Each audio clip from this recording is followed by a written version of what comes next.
In this video lesson, what we're going to do is take a look at creating all of the graphics functionality needed for our level editor. Right, so we can basically see what we did in the last lesson. Right, hence the name of this particular lesson, the GUI functionality, part 2, the graphics core. Sounds so fancy. It sure does. Though functionality-wise, besides an OnSize and OnPaint, I can't think of anything we're going to add in regards to functionality in the GUI itself. It's really just setting up the graphics core, almost like the graphics engine, if you will. I mean, with a level editor, you need to be able to see what your level is going to look like, because that's the whole idea of designing the level. You draw your walls out, you add your player and your enemy spawn points, and you see where they are at. And so we're going to implement, back buffers, final back buffers, etc. Yep. We're going to be dealing with the OnPaint and OnSize functions, just like we had set up over in Evil Monkeys. As a matter of fact, we're going to be copying the flip back buffer and the stretch game view code, since it's so similar to what's needed here in the level editor from Evil Monkeys over to here. Right. So, Joey, if you want to just quickly walk through our 3 objectives there, then we'll jump over and start coding. And the first step, we're going to create an array called items. Basically, we're just the variables needed for handling graphics. So, like Buzz said, the back buffer and the final back buffer. But in items, we're going to be holding the 4 items, different things. Right, like the tiles, like the enemy tiles, the player tile, etc. The wall and the fireball. Exactly. Well, not the fireball. I was just testing to see if you were still with me. Sure. And the next step, we're just going to create the functions in the header, just prototype them out. So we have the OnSize, OnPaint, update view, flip back buffer, and stretch game view. And then finally, we'll just implement them. And these last 2 right here, we're going to copy and paste them from our Evil Monkeys and just make a few little changes, and then everything should work fine. Right. Now, as with the other lessons that we've done, this one is relatively involved. We've got a lot of code to add. So as we've said before, sit back, relax, grab some coffee or something, and just to be set. That's right. You'll be set. Just bear with us. That's right. And we're just going to relax and chill out. Yeah, we're going to chill out, be groovy. All right, let's switch over to .NET. So let's switch back over into .NET. And we start out in our header file here, and let's go ahead and create the functions that we need here. So, or actually, let's create the variables first. Yeah, sounds good. So we'll start out with our WX bitmaps. Yeah, let's go ahead and bitmap. Just really quickly, just kind of comment these 2 sections as our controls, just as a quick way to separate it.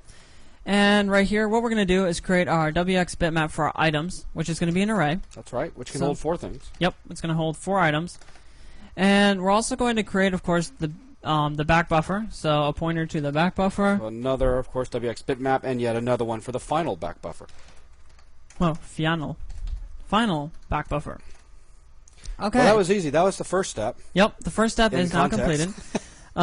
So actually, let's look at that so we can feel accomplishment. Ooh, that's the first one. Yay. Done. So the second step is to create the different functions that we need for this. And for the event handlers, we have void OnSize. And it's going to be a WX size event, so WX size event and event.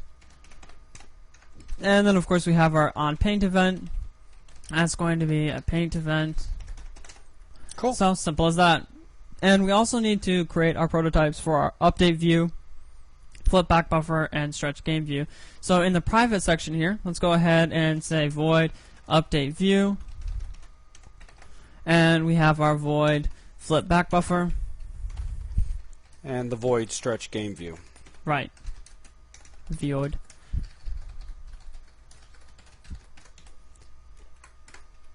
I can do it. Okay, so there we have it. Cool. Now with that set up, let's go back over into appframe.cpp and start actually implementing these functions. But before we do that, in the very top, remember we always initialize the variables that we have. So let's go ahead and initialize final back buffer and regular buffer equal to null. So let's set back buffer and final back buffer equal to null. Okay. And before we go any further, let's also go to our game window and make sure that the events are captured. Yeah, let's go ahead and do the dynamic event handling here. So let's take our game window. Little connect action. So, and we're going to connect. And we'll just set these. -1 and -1, yeah, because that's cool. And then the event that we're handling is going to be the size event. And of course we have our big long WX object event function, which is going to cast the function that we pass to it, our app frame OnSize. And of course we have to pass it the null into this so that it calls the right function. And let's just copy and paste this so that we can do the same thing for our paint event. And we'll just change this to WX_EVT_paint. And change this to OnPaint. So that covers handling the events. Now let's go ahead and get our items prepared so that we can have this to print when in our update view. Right. So let's go down to the bottom here, and right after our toolbar is realized, let's go ahead and create the images that we need. As you remember from up here, when we created the images, we stretched them down to 16 by 16. In this case, we're going to need them to be 32 by 32, so it can look just like it does inside the game. So we'll say our wall image is going to equal our WX bitmap, and after doing this first one, we'll just go ahead and copy them. But we're going to need to convert it to an image, and in fact, because we know that these are all 32 by 32, we can directly just load it into the image, and it should be all set. Oh, except for one little thing. We need to convert it to an image so that we can set the mask. Exactly. Right. So let's just do wall image dot set mask. And for this one, we just want to ensure that the mask is set to false, so that it doesn't draw some transparent background image. And we'll set all bitmap equal to, and just cast this over to a bitmap, the wall image. And we'll do the same thing for the player. So we copy and paste this. And the only real thing, of course, is now we're going to be setting a mask color. Yep. And we'll convert it to an image, and instead of set mask false, we'll just do set mask color. And we want it to be white. And then finally here, just set player image, and let me make sure, well, player bitmap equal to player image. Perfect. And let's go ahead and copy this for our enemy as well. So we have our enemy image equal to enemy tile, and we convert it to an image. And then we have our enemy image, that's MS color. And finally our enemy bitmap equal to enemy image. Okay. And now in the next section, what we can do is go ahead and bring our items array into play here. Right. And let's go ahead and populate items 0, 1, 2, and 3 with our different bitmaps here. Right. In this case, empty tile we haven't really loaded yet. No, we haven't. So what we could do is just come in here just to make it a little bit more clean. We can just create another bitmap, and we can call this let's say empty tile, empty bitmap. Okay. And then we'll just equate this to WX bitmap, and we'll call this WX bitmap, just converting it over. And it's going to be our empty tile, and we'll convert it to an image. Actually, for this one as well, let's go over into our resource view just so you guys can remember what it looked like. Check this over here, and remember our empty tile. And if we go to view, properties window, this is going to be 32 by 32 as well. So we're all set. We don't need to really... So we don't need to scale or anything like that. Yeah, exactly. So let's come over to here. Just grab this, directly slap it in there. And for this one as well, we do not need to set the mask color because we know what it is. Right. So at this point, we can really just drop in empty bitmap. Yep. Yeah. And then for items 1, we'll drop in wall bitmap, which we created just above. Items 2 will drop in player bitmap. And finally, items 3 will drop in enemy bitmap. Enemy bitmap. Very nice. So there we have it. Now we have the items necessary so that when in our update view we can actually update our tiles.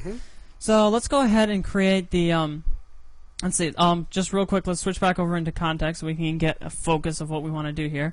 Let's set up our OnSize and OnPaint functions so that we can get all that ready. Okay. Remember, OnSize is going to make sure that final back buffer is always the right size. That's very, very important. So let's go ahead and create that. Go back to our .NET here.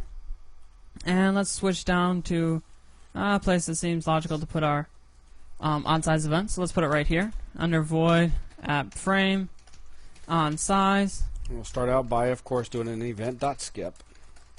Right, just so that it does whatever it needed to do before.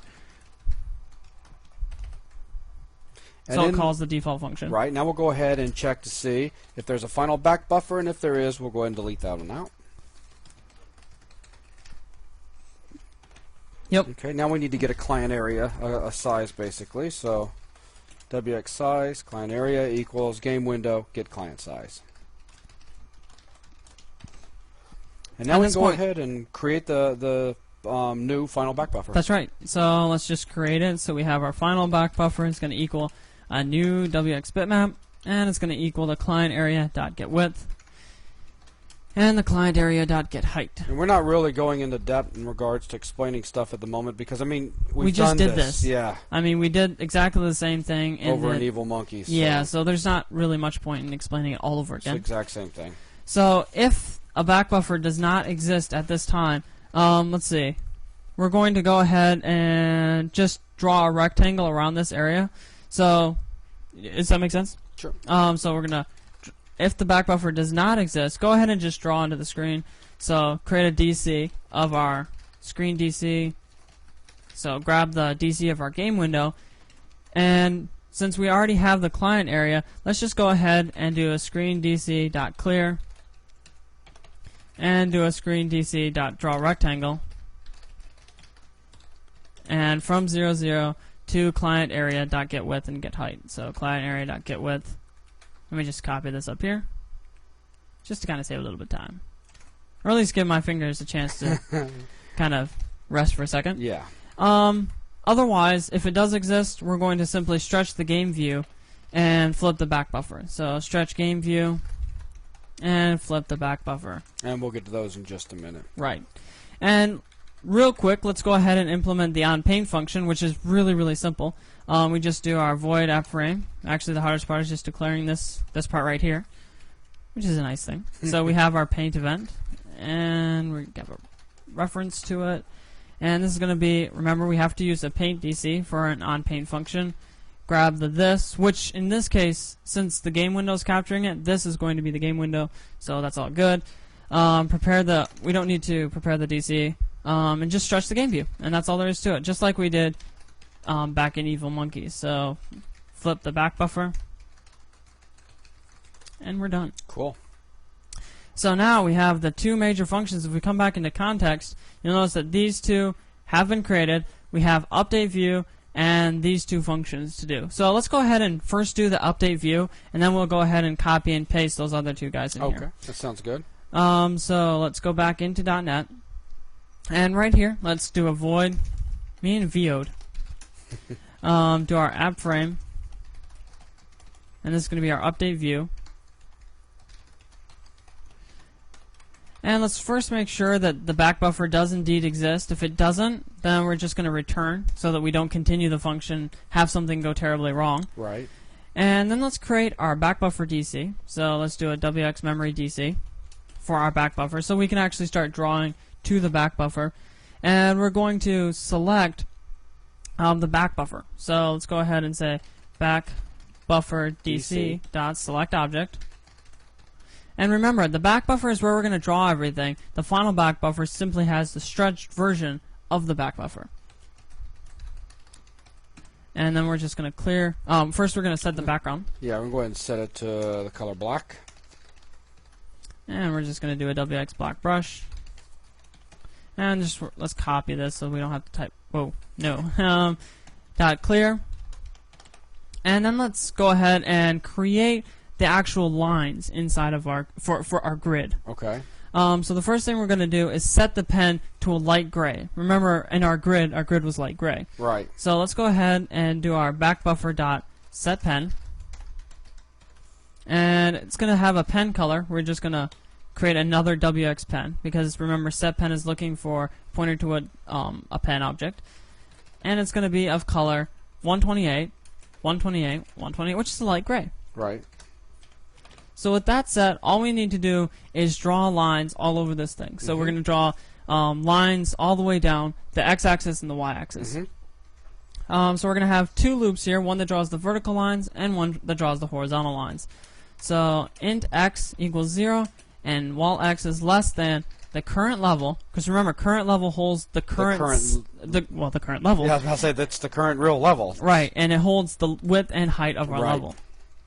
So current level, while it's grid X,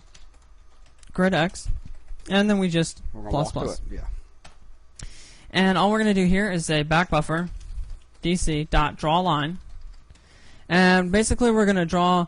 Since these are the vertical lines, if you look at it, let me just go back over into here real quick. I would just exit this, and just go up to where we have our files located. And if we go into our level editor here, just give it a second, and let me just create a new package, 10 by 10, and you can see that we have the vertical lines going down. Right. So basically our x is going to go like this, so we're going to have the x is going to stay the same for the first component, and y is going to start from 0 and go to the very base of our client size, basically. So let's exit that out, just so you guys can see how it works. And we're going to draw a line.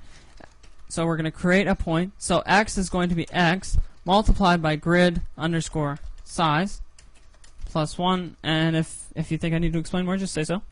And y is going to be 0 for the top. Right.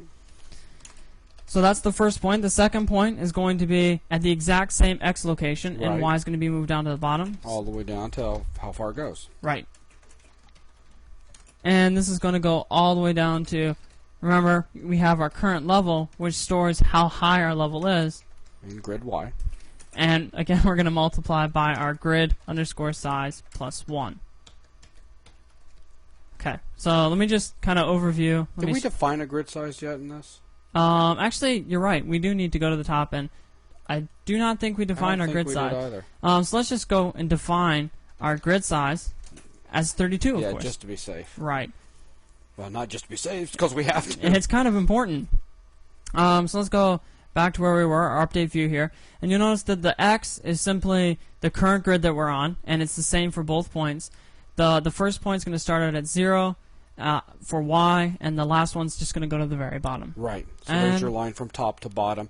And of course, the grid size plus 1 is because it's 0 based. Yeah.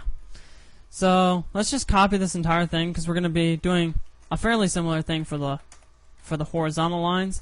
Let's change this to y equals 0, y is less than grid y, and y plus plus. Cool.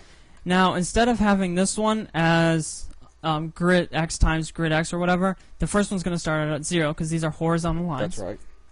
And this is going to be y times grid size. So we're just flipping it around. And for this one, of course, we're going to start out, instead of here, let's just take this, move this over, and we want to be at the very end of our level, so grid x times grid size plus 1. And then, if I could just see where this is at, then we just do y times grid size plus 1. Plus 1. And I think I need one more parenthesis there, and we should be done. Okay. So a little bit confusing, a little bit long, but it's not really that complicated when you think about it. So from there, we have the horizontal lines. Let's go ahead and set it so that we can draw the bitmaps that we need for the entire level. So we're going to do an entire loop through all of the different data cells of the current level.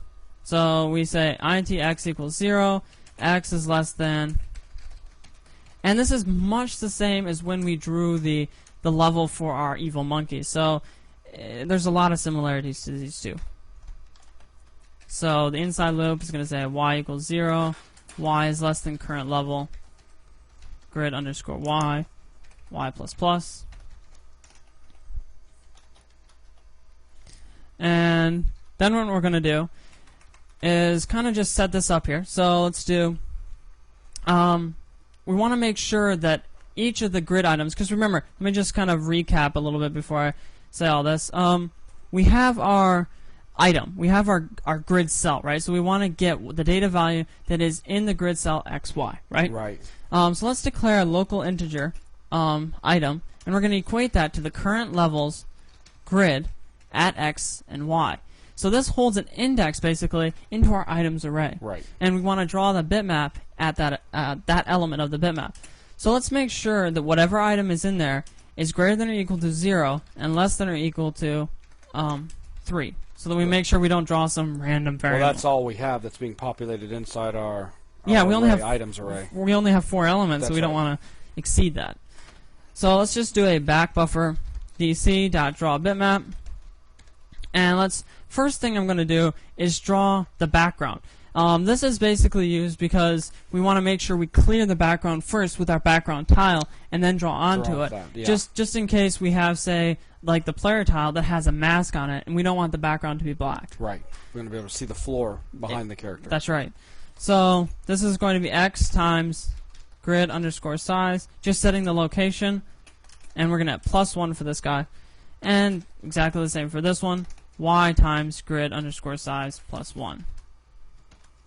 And just close that off. And then, instead of drawing the background, draw on the exact same location, but with index item. Right.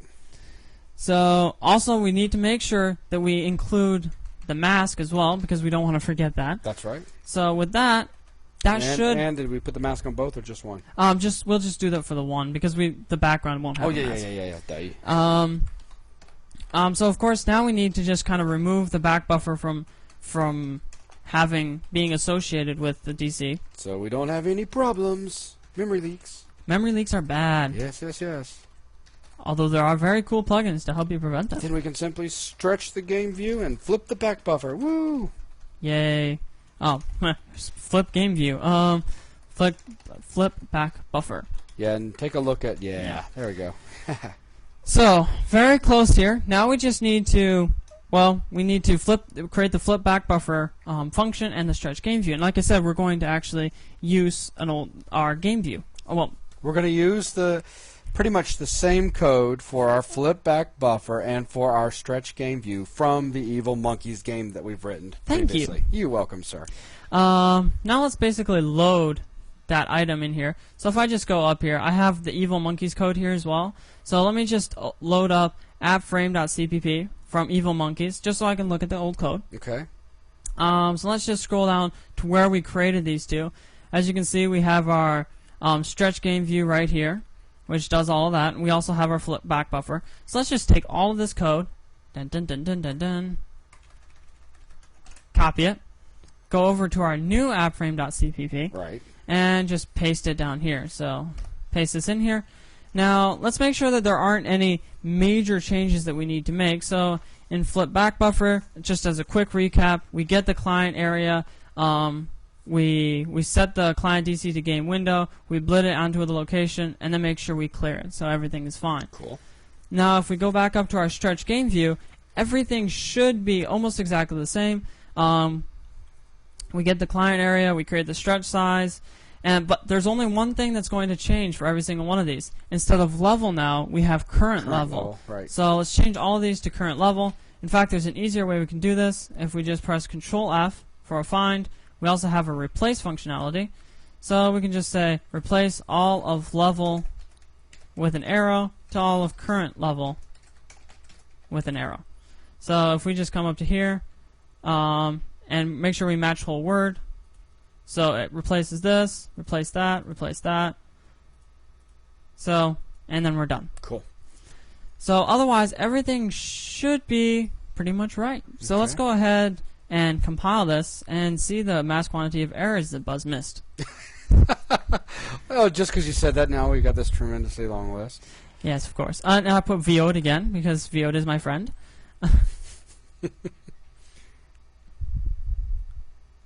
Okay, flip back buffer identifier not found, even with argument independent lookup. No worries. What we're going to do is come over to our header file here. Of course, I capitalized the B instead of having it lowercase, so it's going to have all sorts of issues here. And get height. Remember, I just changed all of these to current level. But if you look back up here, remember that we have grid X and grid Y. We no longer have get height and get width. Right. So let's just do a manual replace of these. So this is supposed to be grid underscore Y. And let's just copy this. And anywhere where it says height for our current level, we just are going to replace it with grid Y. So grid Y here, and this guy right here is supposed to be grid underscore X. So let's just copy him right here. Go to our current level, get width, modify that, and modify this guy right here. And we should be pretty much set. So at least that should minimize most of our errors. So almost there. Flip back buffer is not a member. This needs to be a capital B. And actually, I think that should clean it all up. Yeah, I think so. There you go. There we go. So with that, hopefully we have everything set up correctly. Let's do a quick test run, make sure that if it locks or anything, we know that something must have gone wrong. Right. So if we run this, clearly something definitely went wrong. The first thing to always do, if something like this happens, go ahead and rebuild your solution, because there are times when the linking and everything is a little bit different. So let's go ahead and rebuild it to make sure something isn't totally screwy. Let's go ahead and play this. And yeah, there's something definitely wrong here. So let's go back and make sure that everything is set up properly. So we have our final back buffer, our back buffer, and let's go down here, make sure that everything is being created properly here. Dun dun. So we have our empty bitmap. We know that this must be near the beginning because it's kind of dying on us very quickly. Real quickly, yeah. So let's see. Make sure that this is correct. Stretch game view. OnPaint. Wait. Yeah. Go back up some. Well, this is okay. Okay. Well, it doesn't absolutely need to have this return here. So let's just get rid of it. Let's see. WX Paint DC. Stretch game view. So we do have... Okay. Let's go back to our... just 1 second here. Make sure that we implement every function we need inside of our... that we set up here. So, as you can see, we have our OnSize that we definitely implemented. We have our OnPaint. We have our update view. We do have our flip back buffer. And we do have our stretch game view. So we have accomplished pretty much everything that we need to accomplish here. Okay. So let's go back and try to troubleshoot here and figure out. Definitely something's wrong. Something's definitely wrong. We didn't forget to implement something. Right. So let's see. We have all of that. Let's go back down to our OnPaint event and make sure that guy is set, because that's kind of where I feel some sort of problem is at. So we have our WX Paint. Yeah, right here. Remember, we're pointing it to. We're trying to redraw our game window, right? So that's where we're trying to change. So it's not this, which is our app frame. We want to change this to our game window. Okay, that makes sense. And we also want to change it so that to make sure that our back buffer is already in existence before we go drawing the game view and everything. So let's change this to make sure that we already have a back buffer before we go and do this. And another thing, in our OnSize event, just kind of somehow I accidentally, sorry guys, copied the wrong code to here. So let me just cut this guy out, and of course, and I, sorry, did it again. Let me just kind of cut this right here with Control X, and this is in the OnSize event. So let's delete that out and just kind of clean this up a little bit. So remember, if the back buffer exists, we want to stretch game view, and back in the paint event here, we want to make sure that it actually prints out the black border that we wanted to begin with, and that would mean that there is no package created, no levels created. We just want to draw a simple black border. So here, what we're going to do is say, if not back buffer. So if a back buffer hasn't been created yet, we want to draw that. Otherwise, we'll simply stretch the game view and flip the back buffer. Does that make sense? Okay, yeah, because obviously there's a back buffer. Right. So let's just clean that up a bit. And one other thing that I'm pretty sure I probably forgot is under the set current level. So if we just search for set current level, under this function, yeah, I did forget to put this in as well. We have the set current level. Right inside of here, we need to make sure that our back buffer is created with the new size of our level. Okay. So let's create our back buffer. So back buffer equals new WX bitmap, and it's going to be the size of our level, grid X, multiplied by grid underscore size plus 1, because it is 0 based. I'm going to just add 1 to that, and our current level, grid Y, multiplied by grid underscore size plus 1 plus 1. So there we are. Okay. So if we compile this, we should hopefully fix the little problem that we had there, except for one small thing here. Our client area, remember... I need to grab that from above. Yeah, well, let's just grab this from above, and from the OnSize event, and put this into the paint event, and recompile. That should be everything. Right. So it knows what the client area is. Yeah. So if we run this, we do get our border, because that means before we have created our actual level. And let's go to New Package. And right now, it's not being updated. Why is that? Well, because after we create the new level and set the current level, we need to update the view. Right. So that makes sense. So let's exit this out and go to our set current level function again. And of course, we might as well just search for this again. So right under here, let's update our view. So we've just set the current level. Now we need to update the view. Right. Makes sense.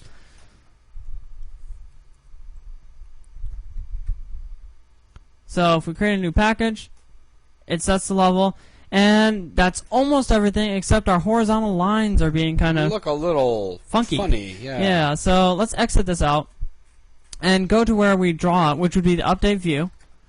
And let's just go to the update view. And remember, we're drawing the horizontal lines, the vertical lines, and then the horizontal lines. So something with this is causing this to screw up.